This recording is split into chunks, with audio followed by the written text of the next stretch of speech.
Meus irmãos, nós chegamos então à terceira etapa, à terceira parte, né, conforme a divisão bíblica, acerca do Sermão do Monte do Senhor Jesus. Então é um sermão composto por 3 capítulos, capítulos 5, 6 e 7, e hoje nós vamos aí entrar na última parte do sermão. Hoje nós completamos a 14ª ministração acerca do Sermão do Monte e ainda temos algumas pela frente até a conclusão. E chegando então, irmãos, neste ponto, né, da nossa trajetória nesta série tão rica, tão valiosa, e que é motivo de alegria para nós poder conhecer as palavras que foram ditas por Jesus em uma pregação que demorou, eu acredito, bastante, para que todo o compêndio de assuntos fossem trazidos de forma muito clara para os seus discípulos. E como isso, para nós, irmãos, que somos parte do corpo de Cristo, assim como eram os discípulos, hoje nós recebermos este conteúdo, embora confrontador mesmo, mas traz para nós a rota por onde nós devemos seguir, as orientações importantes que nós devemos receber, mesmo tendo muito tempo de caminhada cristã. E é bem verdade, irmãos, que nesses ensinamentos de Jesus nós encontramos aqui duas coisas que são muito importantes, que nós temos falado ao longo de tanto tempo. A primeira delas é que as palavras interpretativas, né, sobre todos os parâmetros da lei ditas por Jesus, traz então uma clareza maior, não é? E isto, de fato, é algo que deve ser obedecido pelos seus discípulos. Ou seja, os seguidores de Cristo, eles precisam, de fato, seguir aquelas orientações dadas por Jesus, só que de uma forma muito mais ampla, né? Ele traz, de fato, um elemento de que todo o ensinamento dado ou toda vivência vivida por esta obediência, ela não basta ser apenas externa, mas ela precisa ser de dentro para fora, precisa ser de fato de um coração motivado e transformado. E nós encontramos de forma muito clara o Senhor Jesus ele falando sobre este ponto. Observe ainda que Jesus, irmãos, ele adota em certos momentos do sermão um tom confrontador, né? Apresentando então um padrão que estabelece que é a sua vontade. E neste padrão que ele estabelece, de fato, há uma confrontação muito mais direcionada desta forma aos que são escribas e fariseus, por eles exigirem do povo uma vivência quando eles mesmos não viviam conforme eles cobravam, né? E exigiam que as pessoas vivessem, e por isso eles foram chamados de hipócritas. Ou seja, eu exijo algo de alguém quando esse algo exigido não faz parte da minha vida, da minha vivência.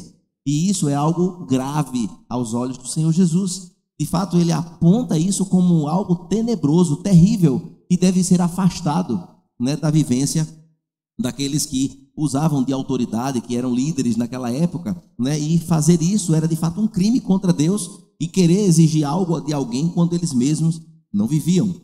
De fato, irmãos, o foco central de Jesus nesta porção, de fato, nesta porção de hoje que nós vamos falar, é exatamente sobre a hipocrisia, que foi algo vivenciado e citado pelo próprio Jesus de forma muito contundente em um versículo que nós vamos ler hoje na nossa porção. Então nós, irmãos, podemos fazer algumas constatações de forma introdutória a isso que nós vamos falar hoje aqui. Observe, queridos, que nós nos alegramos, né? Muitas vezes nós nos alegramos e até mesmo nos orgulhamos pela herança da teologia reformada, né?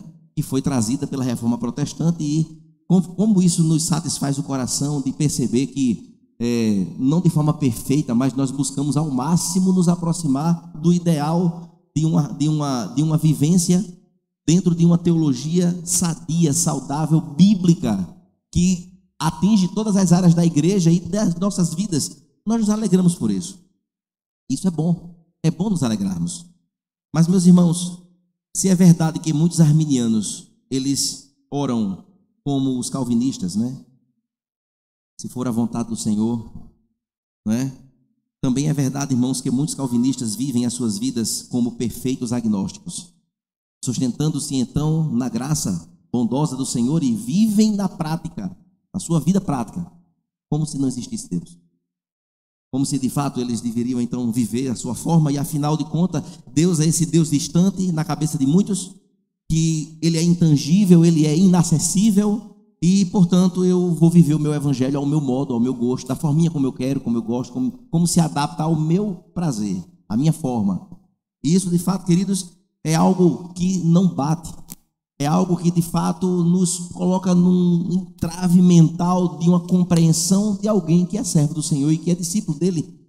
E assim, meus irmãos, diante desta constatação, Deus apresenta, então, através desse texto de hoje, pelo Senhor Jesus, que nós somos também levados a outras reflexões, né, diante deste conteúdo, e reflexões que é até um certo ponto engraçado, né? Pois nós às vezes usamos camisetas, né, com adesivos no carro também, dizendo Deus é amor, né? Deus é isso, Deus é aquilo, e Jesus te ama, né? Deus é fiel, né? São essas frases bem assim, virou clichê, né? Mas que denota de fato um sentimento ou uma percepção acerca de quem Deus é, no seu amor e na sua fidelidade, nessas coisas que se apresentam. E, meus irmãos, o que ocorre é que muitas pessoas que às vezes usam essas coisas são pessoas frias, distantes, individualistas, cruéis até, e não conseguem expressar o seu amor na prática. Há pessoas que pensam diferente às vezes. Diante de um tempo tão complexo como esse nosso, hoje, o diferente é quase que um criminoso. Ter uma opinião diferente de alguém é um problema. Aí a gente é crente, fazemos parte de um povo eleito pela graça do Senhor. Somos discípulos de Cristo. Devemos viver tal qual nós cremos. Meu discurso tem que bater com aquilo que eu vivo. Mas quando eu sento numa mesa ou num local para poder conversar algo que destoa numa opinião de alguém que está do meu lado, começou um grande problema. Pelo menos é isto que se desenha na nossa atualidade. E a pergunta é, nós como cristãos, onde é que ficam então os parâmetros delimitadores da nossa fé no tocante a viver a verdade? Como é que eu expresso então o meu credo, não é? Eu tenho dificuldade até de estar em um local ou estar viajando com alguém, ou sentar, ou então até visitar uma igreja que tem uma teologia diferente, em pontos secundários que nada vai atingir a fé nem a salvação. E aí, por outro lado, eu sou excludente com as pessoas, eu detono com as pessoas, a minha hipocrisia, ela esvai pelos poros imaginários. Como de fato Jesus ele se aplica então a este conteúdo e traz para os seus ouvintes naquela época coisas tão importantes a serem pensadas, né? E, meus irmãos, somos às vezes, queridos, afiados a exigir sempre transparência, repulsa pela corrupção, e reclamamos muito acerca até das questões governamentais do nosso tempo, que de fato são embrenhados nessas questões aí, que nós sabemos disso. Mas nós não sabemos, irmãos, na verdade, como nos posicionarmos quando o foco central está agora numa questão, numa circunstância que nos envolve. Como é que agora eu vou me posicionar quando o ator da cena sou eu? Como é que eu vou agir? Eu vou agir com a minha hipocrisia ou eu vou cortar na minha carne e dizer, eu sou de Cristo, isso aqui está fora, eu vou perder muito, mas eu prefiro para obedecer ao Senhor. A proposta de Cristo, irmãos, nos traz isso. Leva os seus ouvintes a uma percepção e a um entendimento de que a vida ela precisa ser vivida de acordo com a palavra. Se nós formos transformados à imagem de Cristo, devemos parecer com Ele, exalar o perfume de Cristo, ser sal e luz. Tudo isso são coisas que são colocadas sobre nós, graciosamente por Ele.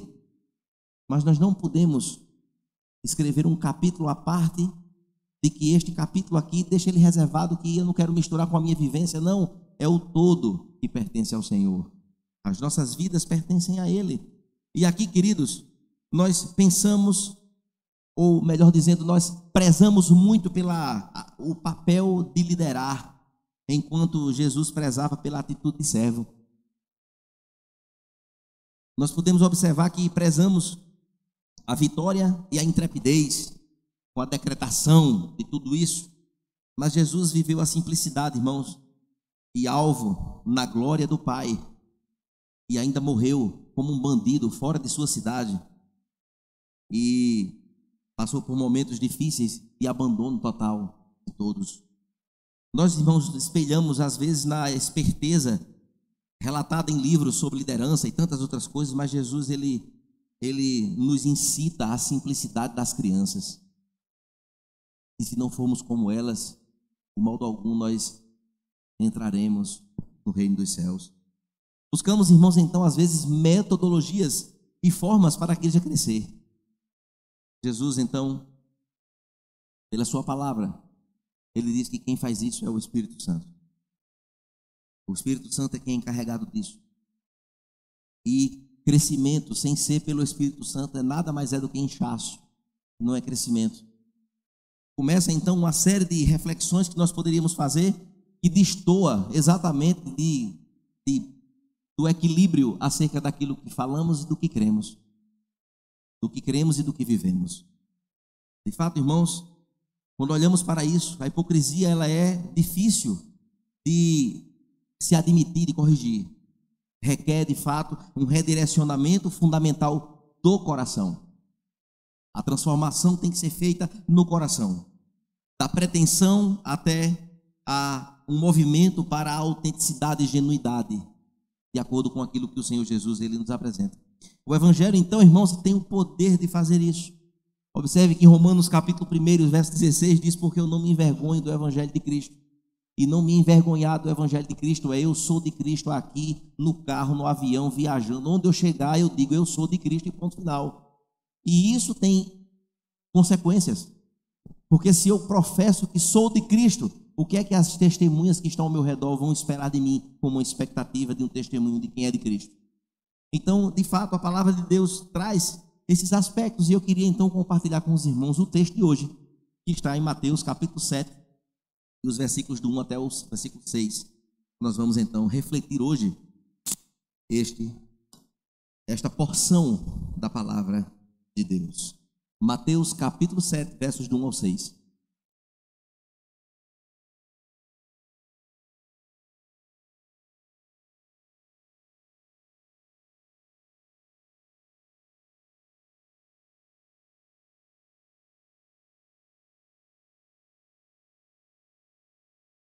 E a palavra de Deus diz assim: não julguem para que vocês não sejam julgados, pois com o critério com que vocês julgarem, vocês serão julgados. E com a medida com que vocês estiverem medindo, vocês também serão medidos. Porque você vê o cisco no olho do seu irmão e não repara uma trave que está posta no seu próprio. Ou como você dirá a seu irmão: deixe que eu tire o cisco do seu olho, quando você tem uma trave no seu próprio? Hipócrita, tire primeiro a trave do seu olho, e então você verá claramente para tirar o cisco do olho do seu irmão. Não deem aos cães o que é santo, nem joguem as suas pérolas diante dos porcos, para que eles não as pisem, para que os pés e aqueles, voltando-se, não estilhassem vocês. Oremos ao Senhor. Pai querido e santo, em teu nome, ó Deus, nos prostramos. Em teu nome, ó Deus, reconhecemos a tua ação poderosa e soberana, ó Deus, sobre a tua igreja.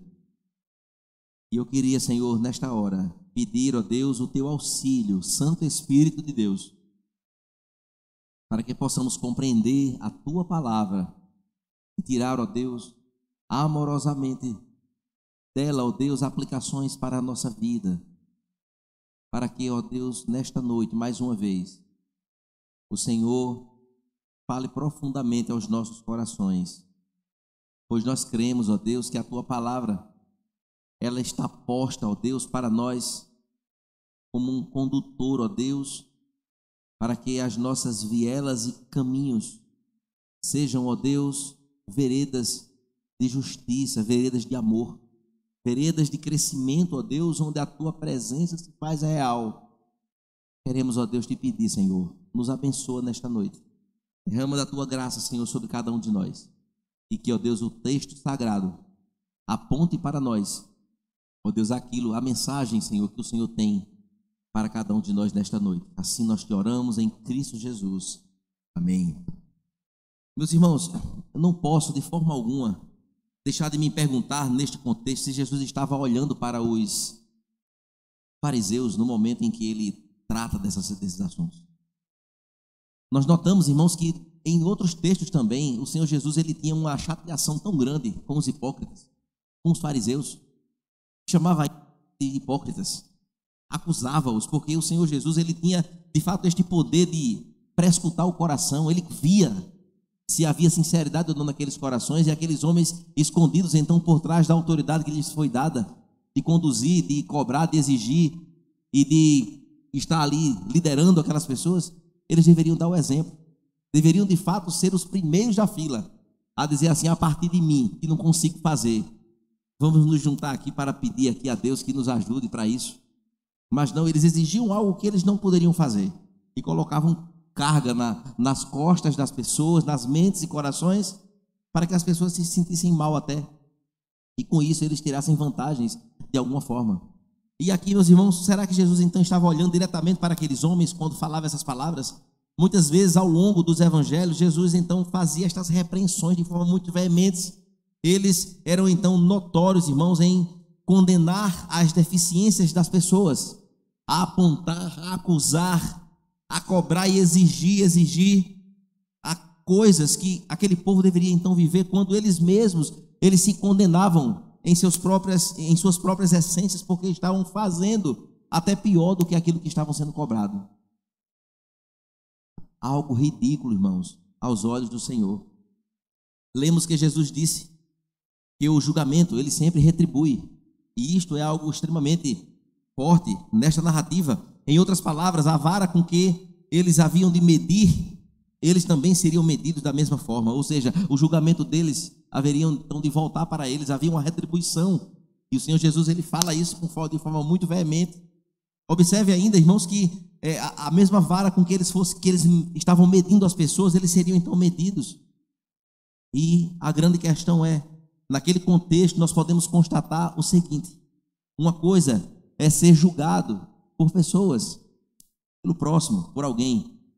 Outra coisa é ser julgado pelo próprio Deus que ali estava diante deles encarnado.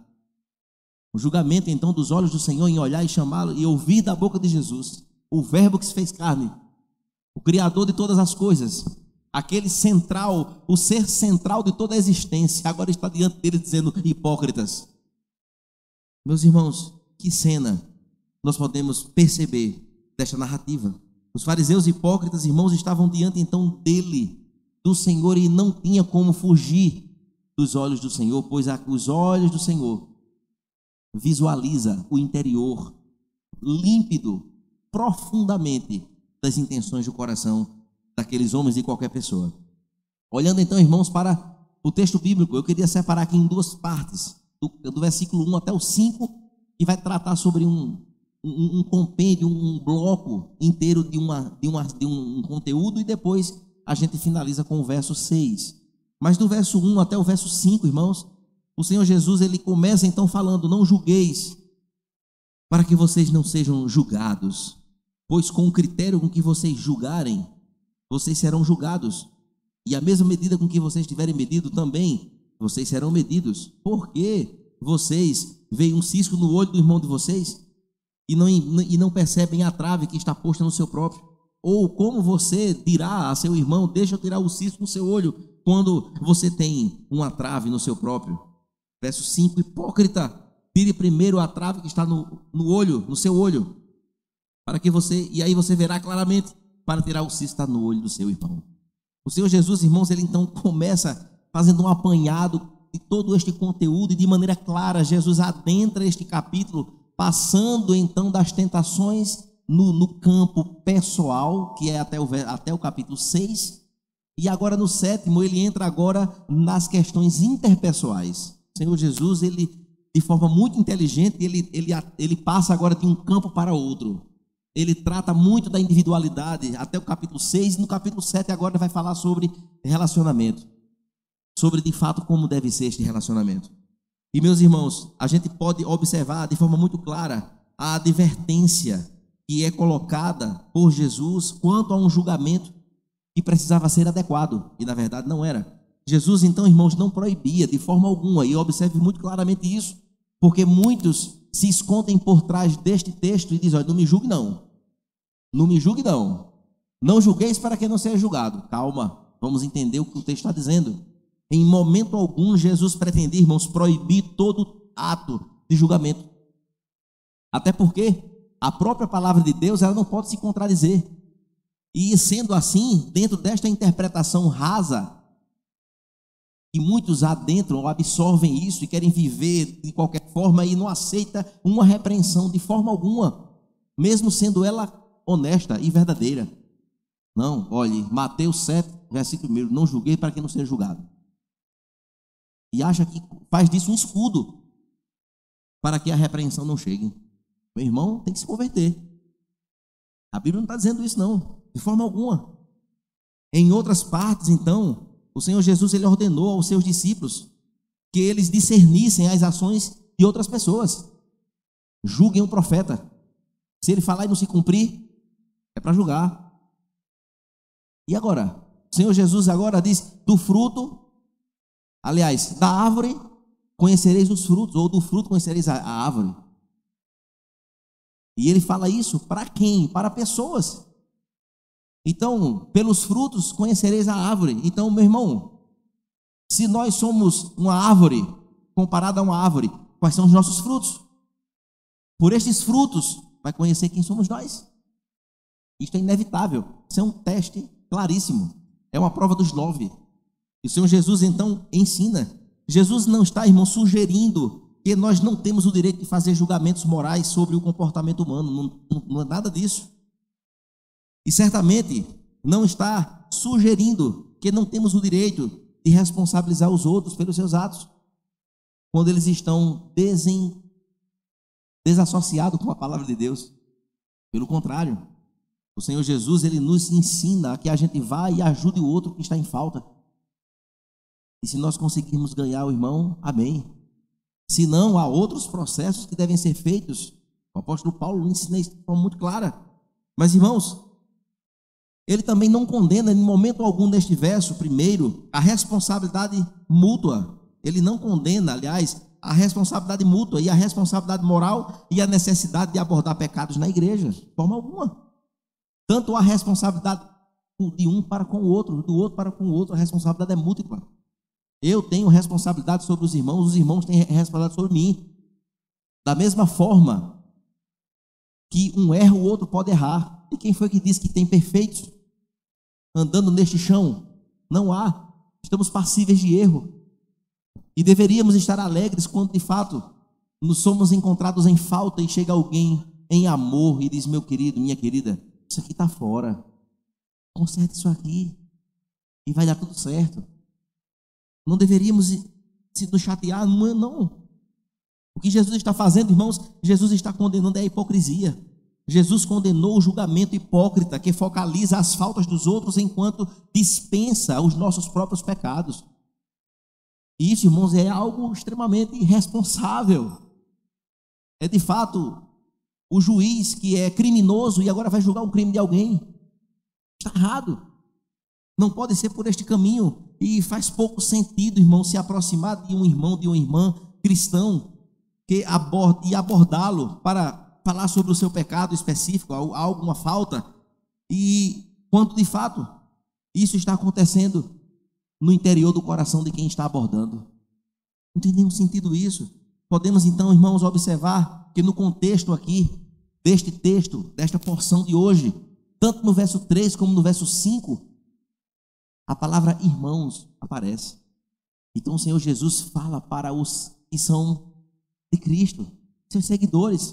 Ele está falando para pessoas que é da igreja, não é para o povão, não é só para aqueles ali. Ele está falando de forma muito clara. E meus irmãos, se nós observarmos, podemos entender que, neste contexto, fazem referência a esses irmãos na fé, e Jesus está falando sobre o tipo de atitude e julgamento que pode surgir entre irmãos nas comunidades religiosas. E Jesus, ele, de forma também muito específica, podemos ver, e no entendimento acerca disso aqui, no contexto da nossa geração mesmo. Infelizmente e lamentavelmente, irmãos, existem muitas pessoas que se consideram moralistas demais, pessoas que se acham corretíssimas demais,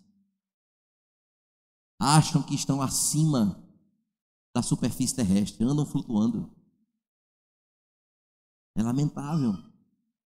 É lamentável. Existem, irmãos, pessoas no meio do povo de Deus, que são pessoas que estão para exigir.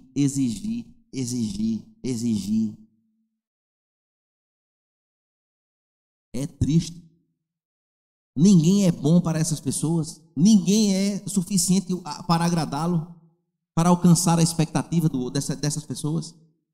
São pessoas que agem como se tivessem o dom espiritual da crítica. Então vamos criticar. Critica porque está frio, critica porque está quente, critica porque é a Bíblia, porque é o tempo do pregador, critica porque é a música, não porque o som está alto, porque o som está baixo, critica a pregação, critica o material, né? Critica a sala, critica porque isso, porque teve tudo, porque não teve, porque choveu, porque fez sol.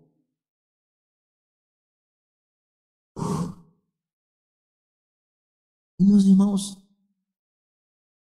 misericórdia, que se acha que está acima, né? Está num patamar elevado. Meu Deus, hipócrita, pecador, como todos nós somos. Onde queremos chegar?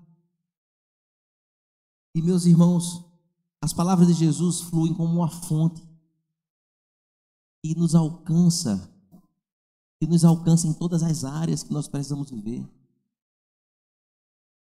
Precisamos, irmãos, de fato perceber que em algum grau, em algum momento da nossa vida, nós já passamos por essa fase da hipocrisia e somos tentados sempre a vivê-la. Queridos, se olharmos ainda com mais atenção, nós veremos que nós não estamos, irmãos, proibidos de discernir pecado ou problema das pessoas, não. Pode ser feito com amor, ser feito com todo carinho, zelo pelo outro, pela vida do outro, em silêncio, em oração. Jesus não está proibindo isso, de forma alguma. Mas nós devemos primeiro, irmãos, examinar a nós mesmos. Precisamos olhar para nós mesmos para garantir que nada em nós nos impeça de claramente chegar na outra pessoa. Isto é algo colocado pelo Senhor Jesus. Como de fato eu vou tirar o cisco no olho do outro se tem uma trave no meu olho? Como é que isso pode acontecer? Como é que eu vou enxergar? Não tem como. E de fato eu preciso olhar isso de forma muito consciente. Nós precisamos, irmãos, ver com clareza o olho nos detalhes, mas para isso, com uma trave na minha frente, não tem como. E é interessante que Jesus usa, irmãos, esses elementos numa metáfora. Cisco, trave, coisas de madeira, coisas peculiares à profissão dele, o carpinteiro. E um cisco, quando cai no olho, é uma coisa chata, né? Já caiu às vezes assim no meu olho e você fica aperreado e faz assim, bota água, e bota isso, bota aquilo, tem vezes que fica vermelho, e dói, é ruim, não dá para ver nada. Os motoqueiros que o digam, né? Com capacete sem viseira, quando um besouro cai no olho, e para você pilotar a moto tem que parar para poder. É ruim. O argueiro no olho é uma coisa grave, é uma coisa ruim, tem que tirar. Mas Jesus então usa esses elementos para que ficasse fácil a linguagem para os seus ouvintes. Porque todo mundo sabe o que é um cisco no olho. E sabe o que é uma trave de madeira, uma peça grande, um rolo de madeira, uma peça grande de madeira. No olho, ou seja, no imaginário, é uma madeira que está diante dos meus olhos que eu não consigo ver do outro lado. Então como é que eu estou com uma trave bem grande aqui e eu quero tirar o cisco do olho do outro? Não tem como. Jesus faz essas indagações aqui, estas perguntas retóricas, e ele faz a pergunta e ele mesmo dá a resposta, ele mesmo propõe o significado. E assim, irmãos, nós podemos ver de forma muito clara o cisco como um fragmento de serragem, representa de fato uma falta leve. Essa é a ideia. Às vezes o ciscozinho lá do olho é uma coisa mínima, é uma bobagem às vezes, entende? Às vezes é uma falta só de reverência no culto, chegou fazendo muito barulho, conversando alto, né? Um ciscozinho. Irmão, ei, começou o culto, vamos prestar atenção? Pronto. Chega nem a ser um pecado grave, não é? Aí aquele que vai fazer essa repreensão tem uma trave do tamanho do mundo na frente assim, aí quer dar uma de correto, corrigindo o outro. Está complicado, porque a trave dá a ideia de uma coisa grande, de uma peça de madeira enorme, e a ideia de Jesus é exatamente essa, representa uma falta grave.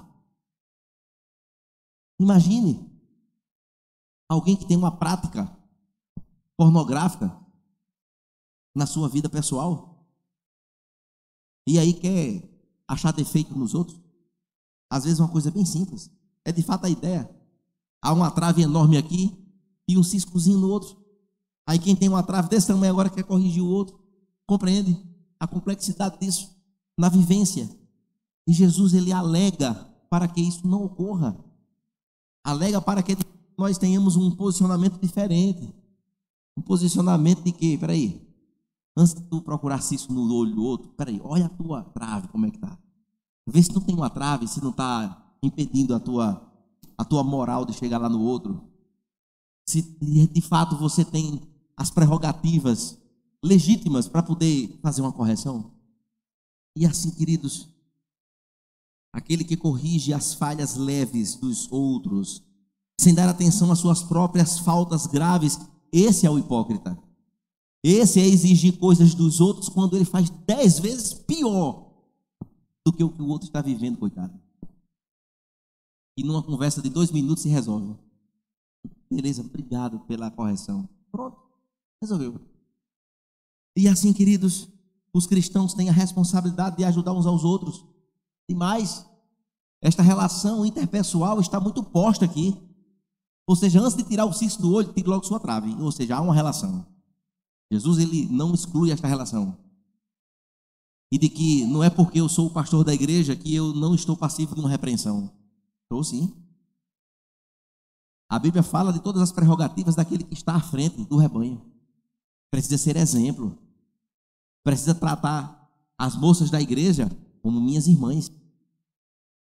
Tratar as mulheres da igreja como minhas mães, as mais idosas. Tratar os homens da igreja como os meus irmãos. E tratar as crianças, todas elas, como se fossem todos meus filhos. Critérios. O marido tem uma só mulher. Anda direito, viu? Pastor, anda direito, viu? Beleza? Seja exemplo para os fiéis. Não quer dizer que o pastor não está passivo de errar. Está passivo de errar, é de carne e osso. Se cansa. Não é porque é o pastor da igreja que já está com a cadeira lá no céu pronta. E não erra. E não comete falhas. Não, não, não, não.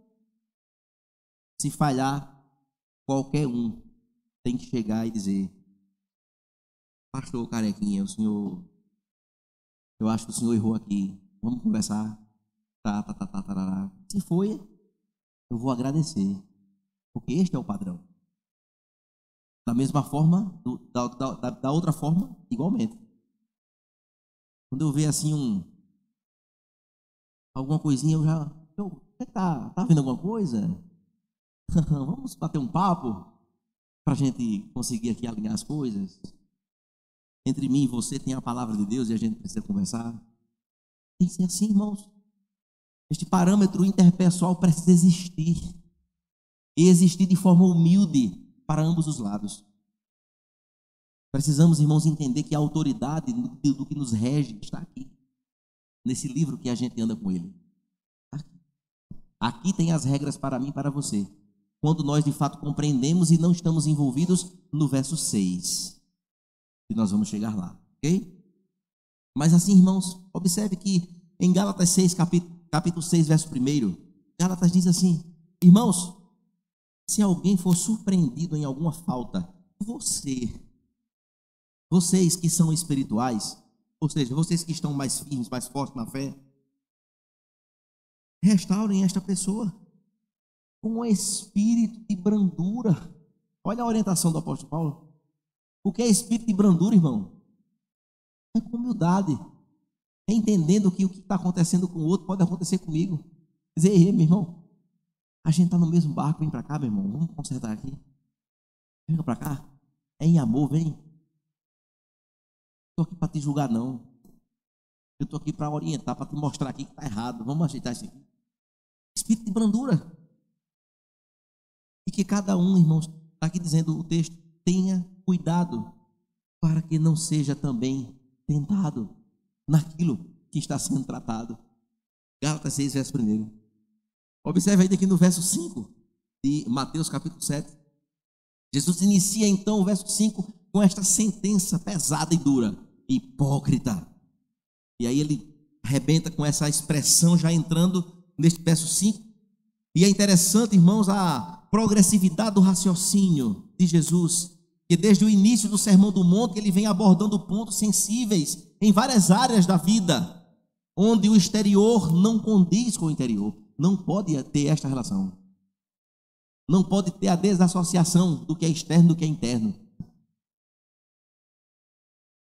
Não é, em outras palavras, tudo aquilo que eu faço para o reino de Deus precisa ser intencionalmente verdadeiro. Não é por enganação, não é para mostrar que eu sou, não é para poder mostrar que sou bonitinho, que eu sou muito correto e faço tudo joinha. Não. O Senhor Jesus está dizendo. E o nascedouro das ações externas está dentro do coração. Eu tenho que colocar para fora aquilo que de fato está dentro. É os meninos subirem para cantar aqui e estarem aqui livres em seus corações e consciências. É entender que estão aqui a serviço do reino. E eu sei que eles sabem disso. A gente tem falado muito sobre essas coisas. É entender que eles não são aqui estrelas e que não estão aqui com outra motivação que não seja adorar a Deus e ajudar para que a igreja cante. Amém, irmãos? São talentosos, amém. Mas o foco central aqui não é que aqui é um palco e eu vou aqui apresentar um show. Não. Diferente. A motivação não pode ser essa. A motivação é de adorador. É que eu estou aqui porque o Senhor me capacitou para estar. O Senhor me deu dotes de talentos para que eu pudesse servir. Eu quero estar cooperando com o reino do Senhor. Aqui existe um culto que está acontecendo. O culto é a Deus. E eu preciso externar a minha alegria, a forma que eu estou cantando, o abraço com o irmão. Tudo isso precisa acontecer, mas acontecer de forma verdadeira. Mas fora do ambiente do culto é onde nós somos mais desafiados. É quando nós vamos trabalhar, é quando nós vamos estudar, é quando nós vamos nos relacionar com outras pessoas.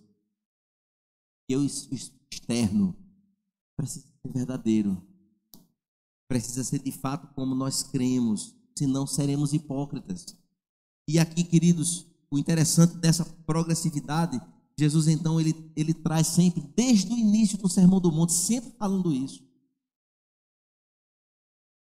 E um dos pontos bem interessantes da trajetória do Sermão do Monte, que eu me recordo aqui agora, eu nem anotei aqui, mas é quando fala sobre o adultério. Quando a lei diz, não adulterarás. Aí Jesus, ele traz aquele elemento, né? Aquele elemento profundo.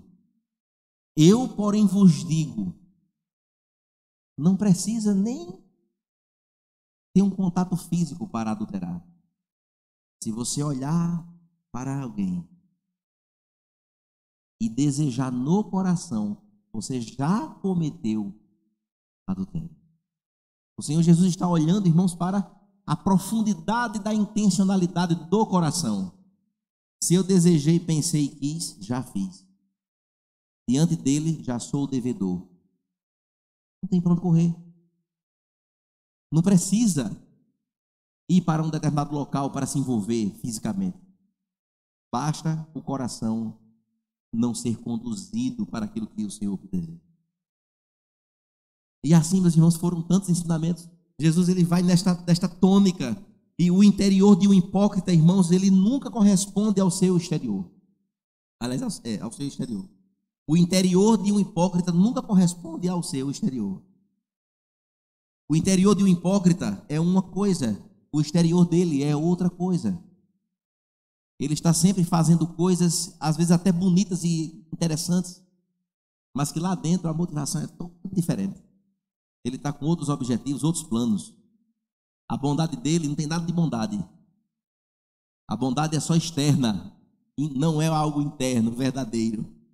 É aquela amizade de estar bate nas costas, estar junto, passeia, tal, participa da vida do outro, mas com o objetivo de: eu quero pegar no flagra aqui uma falhazinha e eu torar ele aqui no meio aqui. Né? Como o pessoal fala por aí. Hipocrisia. Eu sou seu amigo, e é. Cadê as evidências dessa amizade? Meus irmãos, o Senhor Jesus está vendo. Deus ele está contemplando tudo, não adianta a gente esconder. Observe que o exterior de um hipócrita é limpíssimo. Bacana, gente boa, limpo tudo direitinho. Olha, quem vê diz que show. Mas o interior é puro. E assim, queridos, o hipócrita, eles são como os frascos de farmacêutico, né? Tendo por fora o título de um excelente remédio, mas quando a gente vai tomar, às vezes nos mata. Eles são como templos egípcios que eram muito belos por fora, maravilhosos, exuberantes. Sua pompa é extraordinária, mas dentro deles nada se encontra além de serpentes e de criaturas venenosas. É assim que são os templos egípcios, não é? E sepulcros caiados é uma expressão dita pelo próprio Cristo. Vocês são como sepulcros caiados. E o que é um sepulcro caiado? Um sepulcro é um lugar de botar um caixão. Caiado é porque ele é pintado. Caiado vem de pintar. É expressão antiguíssima, rebuscada, talvez alguns não compreendam. Um sepulcro caiado é uma catatumba bem pintadinha. E por fora está muito bonito. Bota até rosinha, planta, tal, negocinho, ajeita, tal, arruma todo direitinho, bonitinho. Mas dentro, estampa para ver como é que está dentro. Dentro tem um cadáver apodrecendo, com a fedentina terrível, tomado de bactérias, quanto não presta. Assim, Jesus comparou os hipócritas com os fariseus, sendo hipócritas assim. E essas palavras foram fortes para com aqueles homens. E queridos, os hipócritas, eles laboram mais em prol do próprio nome do que por um bom coração. O hipócrita é aquele que está preocupado na sua imagem. Ele está preocupado não com o seu coração. Ele está preocupado nas pessoas olhar para ele e dizer assim: fulano, vou votar nele. Esse é um homem, é um caba direito. Na igreja, esse é um santo. Pense numa pessoa que não tem um defeito que eu não encontro. O hipócrita é uma característica dele, de procurar vivenciar e imprimir isso na sua identidade externa. Muito mais do que o seu próprio coração. Às vezes o coração está lá dentro assim, ó, se torcendo todinho. Com inveja por causa de fulano. Se eu pudesse eu matava. Eu queria arrancar um dedo. O hipócrita está por dentro se acabando. Mas por fora, não tem verdade. É muito mais preocupado com a boa reputação do que os feitos em sã consciência. O hipócrita, mais do que os hipócritas saibam, fingir santidade é duplamente iníquo. Externar que eu sou santo sem eu ser, eu estou falhando duas vezes. Eu estou expressando uma coisa que não é verdadeira e que dentro do coração não tem nada de verdade com aquilo. É apenas a religiosidade. E aqui é um alerta para nós, irmãos. Queridos, tenham esta palavra não como uma exortação, não, não. A nossa intenção, irmãos, é que nós saiamos daqui hoje alegres em Cristo Jesus. E poder compreender que esses alertas fazem parte da nossa manutenção de caminhada. Compreende? É a mesma coisa de uma criança dessa que não tem doença nenhuma. Mas quando chega a uma certa idade, vamos fazer uns examezinhos, não é? Para a gente ver como é que está as taxas, não é? E aí faz aquela bateria de exames, opa, tudo beleza, B, show. Remédiozinho, vitaminazinha, tá tudo certo. Mais para frente, de novo. Então isso aqui faz parte da nossa manutenção. A gente precisa ser alimentado, irmãos, de conteúdos bíblicos para que sejamos despertados e de repente o Senhor quer falar ao nosso coração de verdade, intencionalmente em uma determinada área que nós estamos deixando muito, tá tranquilo, deixa lá adormecido. Não. Deus, pelo seu Espírito Santo, Ele nos persuade o coração pela pregação da palavra, pela pregação fiel das Escrituras. E eu preciso entender. Vir ao culto, irmãos, onde o coração e a mente estão em casa e aqui está só o corpo, é hipocrisia. Cantar ao Senhor quando na verdade eu não queria estar aqui, é hipocrisia. Querer fazer as coisas para o Senhor quando na verdade eu não quero fazer para o Senhor, eu quero fazer para mim mesmo. É para eu aparecer, para eu dizer, opa, eu sou cara. É hipocrisia. Trazer a oferta ao Senhor e depositar ali como um ato de adoração é louvável ao Senhor, mas isso precisa ser feito como? Se eu me lembrar que eu tenho alguém contra mim, alguma coisa, eu devo deixar aqui no batente, ir lá resolver a problemática, voltar e fazer, porque o Senhor, Ele visualiza a intenção do coração. É assim que funciona, irmãos. Observem que uma certa vez Jesus estava no templo com os discípulos e no momento do ofertório, a viúva foi lá, como se fosse hoje com 20 centavos, 2 moedinhas. Enquanto muitos chegavam lá com sacos de prata. Estava lá. Aí Jesus, para chocar a percepção de quem estava perto dele, disse, olha, você está vendo? Está vendo aquela senhorinha ali? Ela deu mais do que todos os outros. E os discípulos disseram, que conversa é essa? Ela deu 2 moedas, Senhor. Como é que ele trouxe um saco de moeda? Entende a visão material da visão que prescuta o coração? E que adianta dar um saco recheado de hipocrisia para demonstrar que, puxa o relatório de Jesus aí para tu ver como foi. Jesus disse, ela deu de coração, ela deu tudo que ela tinha. Ela veio com toda a sinceridade do seu coração. Não foi para se amostrar, não. Ela deu com toda a devoção do seu coração. Ela trouxe com amor. Ela trouxe em adoração a Deus.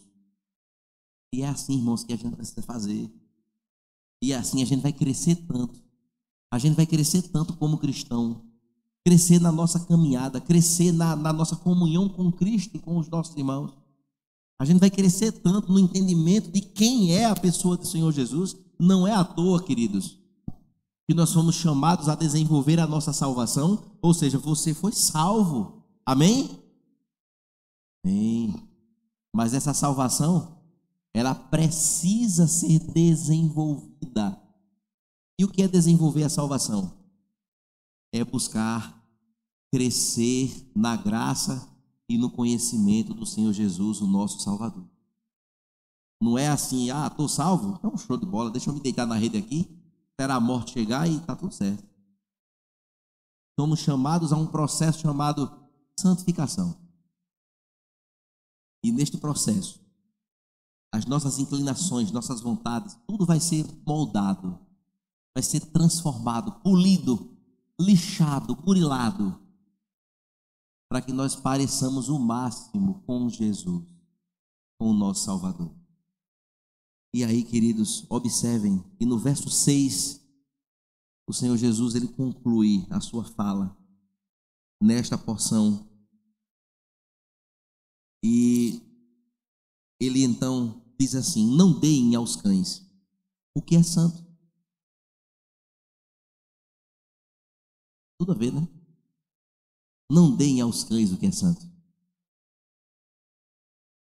nem joguem as suas pérolas diante dos porcos, para que estes não as pisem com os seus pés, e aqueles, voltando-se, não lhe estraçalhem vocês.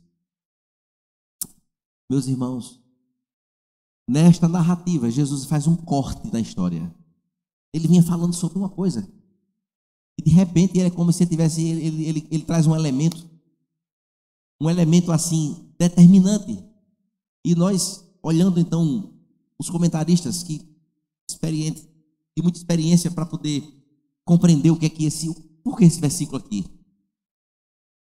Jesus, irmãos, ele de forma muito contundente. Eu não posso olhar este verso apenas para este contexto aqui agora, mas para o contexto mais amplo de todo o Sermão do Monte. É exatamente isso que você está pensando. Prega, prega, ensina, ensina, mostra, mostra, e a pessoa não quer. Não quer. Rejeita. Vive, escuta aí. Tá nem aí. Rapaz, a pregação foi uma bênção. Foi, beleza, mas e aí? E aí nada. E aí conta do mesmo jeito. A palavra diz isso, mas eu faço assim. A palavra diz, mas eu não quero. Jesus orienta assim, não estou fora. Não vou fazer, não vou obedecer. E ponto final. Rapaz, as escrituras dizem isso aqui. O pregador quer botar peso nas minhas costas. A gente já escuta muito isso por aí. Estou fora. Beleza. O que é que Jesus disse? Ele utiliza aqui duas figuras, né? Cães e porcos. De forma muito clara. Os porcos, pelo povo judeu, era imundo, um animal imundo. E os cães, que hoje são famosos, né? Ocupando os pets por tudo quanto é canto. Todo mundo tem um cachorro em casa, aquela coisa todinha. Neste tempo, cachorros, eles se alimentavam de carniça, como os urubus. Os cães que hoje comem ração e tal, e comidinha. Nesse tempo aqui, os cães, cachorros, eles viviam caçando carniça, carne podre, para se alimentar. Eles eram carnívoros e tem um termo, necrófago. Eles eram necrófagos, comiam necroses. Era assim que eles se alimentavam. E isso era conhecido de todos aqueles que estavam ouvindo Jesus falar e pregar. E Jesus, depois do capítulo 5, depois do capítulo 6, entra no 7º e ele diz, olha, vocês sabem de uma coisa? Não deem as coisas santas para os cães. Nem pegue as pérolas, são coisas valiosas, e dê para os porcos. Não façam isso. E meus irmãos, isso é um entendimento tão forte, de que nós não precisamos desperdiçar as nossas forças, desperdiçar o nosso tempo com quem de forma flagrante não quer nada com o Evangelho, nada com o Senhor. Meu irmão, eu vou apontar 3 versos bíblicos que foram dados para embasar o entendimento daquilo que o Senhor Jesus estabeleceu aqui. A gente prega, e só leva, o cara está nem aí, de bolo, tranquilo. Meu irmão, em vez de estar gastando energia pregando para quem não quer nada, vai pregar para quem quer. Um entendimento muito claro. Jesus, ele chega com esse conteúdo, né? E de fato, eu preciso considerar aqui 3 passagens bíblicas. Mateus 10, 14, que diz assim: se alguém não lhe der as boas-vindas ou ouvir as suas palavras, recusa, sacuda a poeira de seus pés quando sair daquela casa ou cidade. Pronto. Jesus deu essa orientação no capítulo 10, no verso 14.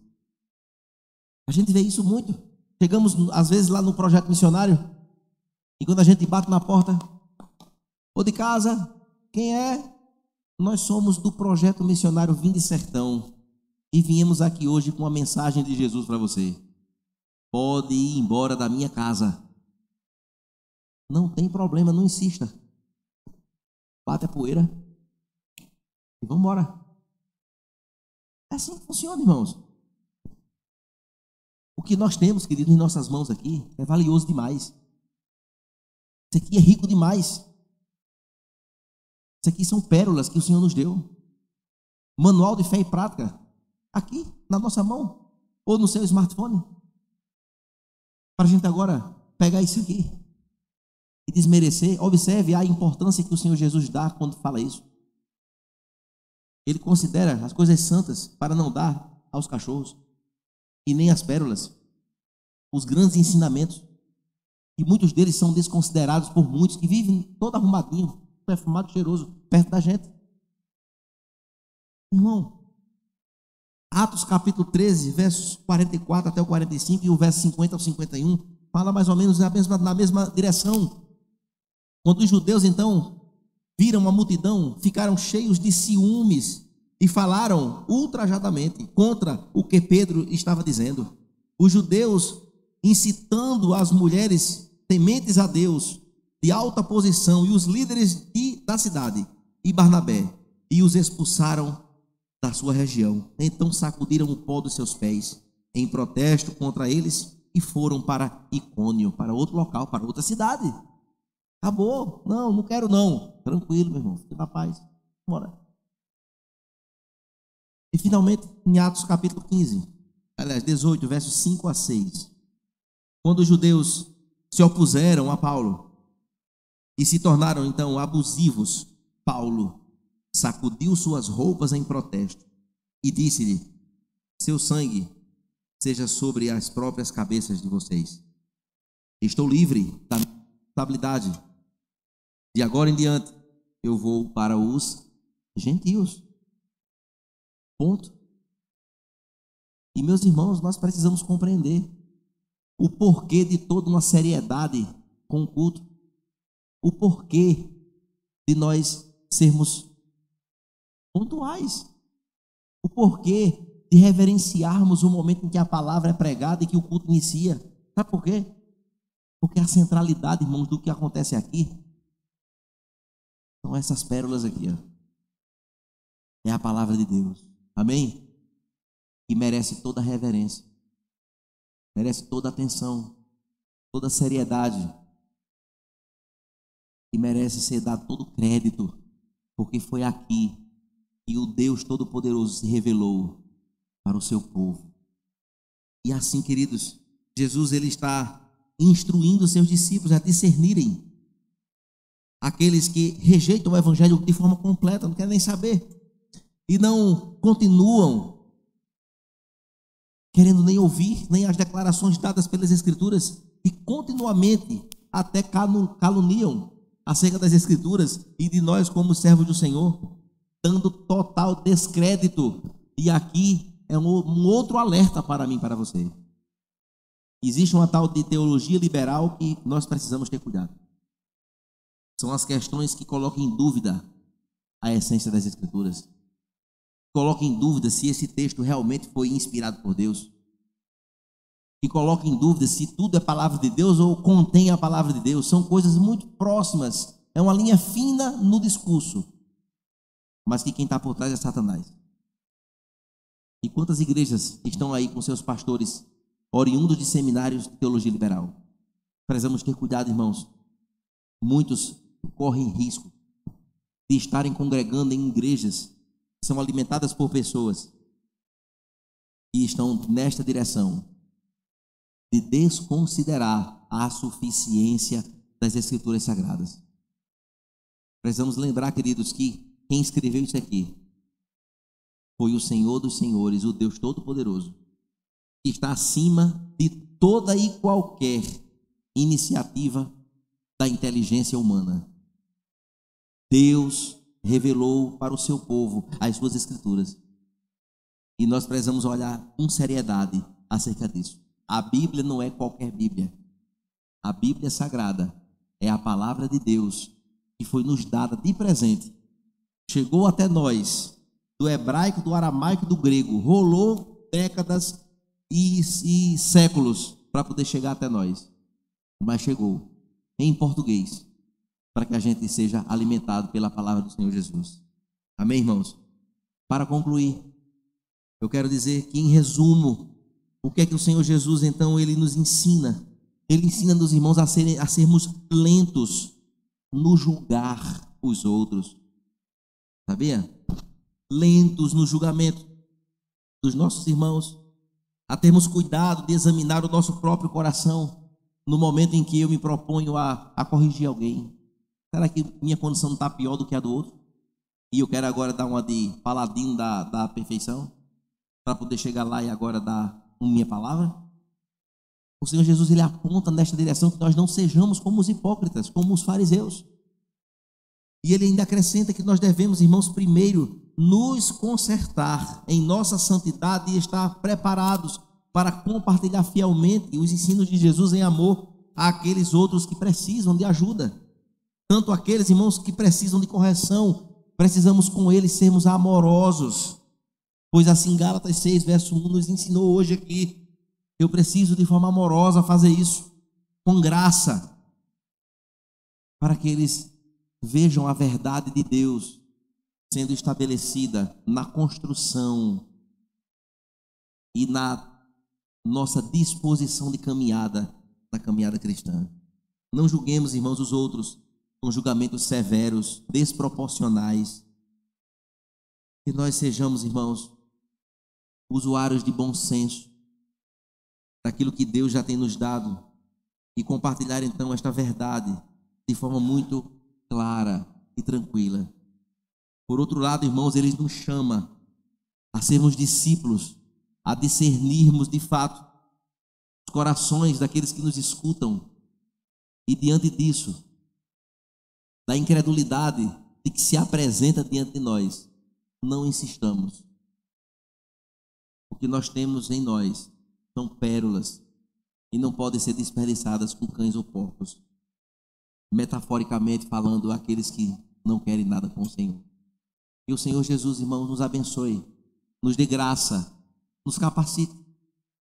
E se há alguma área no nosso viver que tem sinalizações de hipocrisia, que Deus mostre isso para cada um de nós, e que a gente de fato busque em Deus forças para deixar, para colocar de lado, para excluir isso da nossa vida, para que nós não sejamos enquadrados em Mateus capítulo 7, versos do 1 ao 6. Amém? Que nós possamos, irmãos, ter sido alcançados com esta palavra, e que de forma direta e verdadeira, a intenção do Senhor Jesus é nos orientar, é nos alertar para o nosso próprio bem. E este é motivo de agradecimento ao Senhor por tudo que Ele tem feito aqui. Amém? Fiquemos de pé, vamos orar ao Senhor.